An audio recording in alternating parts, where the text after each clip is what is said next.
Hi there. Welcome to the Mind Maverick, Rosalind Bosco.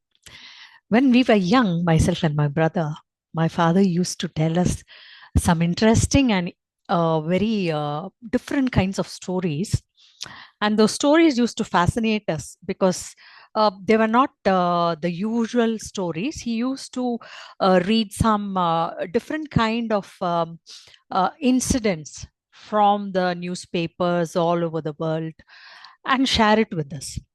So the one of the most interesting stories that he used to tell us was about his own father. My grandfather had a rice mill, and my father used to say that he had a lot of strange experiences. That my grandfather had a lot of strange experiences.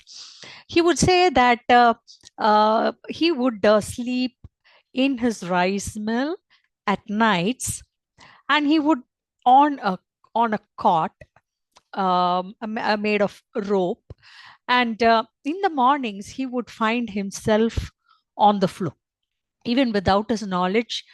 So these kind of stories really intrigued us, and we and I really thought, though I was fascinated by all these stories, I thought that my grandfather must have been a liar.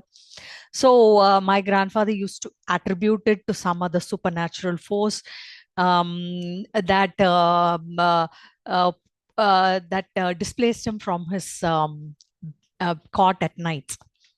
So this is exactly the case with us, my dear friends. Almost 50% of us have had a lot of supernatural experiences, or what we call spiritual experiences. But then there is the other half who have never had such experiences, and they find it very difficult to understand this or even believe the spiritually transformative experiences that have happened to others.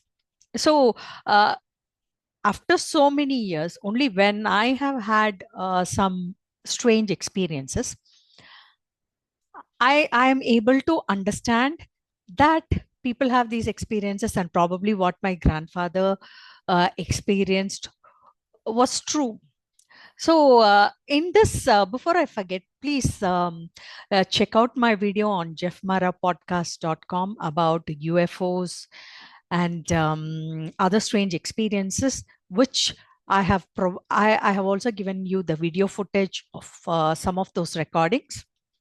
And even though I have provided proof, some keep on asking, doubting the veracity of even the video footages, and they are not able to understand the nature of orbs. Actually, to tell you the truth, what are extraterrestrials? So we have E.T. was a famous movie by Steven Spielberg, and Steven Spielberg chose to show it in a particular way, using his own imagination, and added some kind of spice to it. But then, when we look at it is only a way of expressing, which means those do not belong, these extraterrestrials are not a part of the earth. So you can say anything that does not belong to our planet, even angels or even gods or any spiritual entity or anything from a parallel dimension or another dimension, can be called an extraterrestrial. But then when what I would suggest is that we need to understand that there is nothing to fear about extraterrestrials, because they are always around us. They are always around us. We cannot see them because they exist in parallel dimensions along with us, and we do not have, our frequency does not match their frequency, and so we are not able to see them. But then sometimes they get caught on CCTVs, or sometimes they choose to make themselves visible to us. So at that time, we can definitely see these extraterrestrial elements. Some people tend to confuse extraterrestrials with ghosts. And anyway, I don't think these extraterrestrials are as harmful, or even ghosts can harm us in any way. Now, when we lock our door at nights, we don't lock our gates and doors because we are afraid of extraterrestrials or ghosts. We lock our doors because we are afraid of thieves and robbers. So it is only the physical people who are in the physical realm who can harm us or hurt us. These always exist around us, and they do not have the capacity to hurt us, and they make themselves visible only when they want to.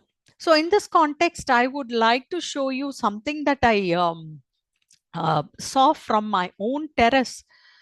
And this is this is exactly this is exactly what I saw from my own terrace, my friends.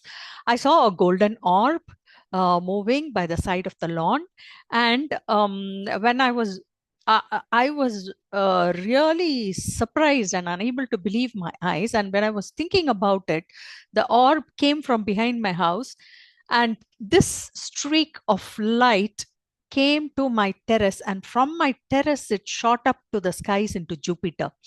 You can have I mean, I have shared all these experiences in the Jeff Mara podcast.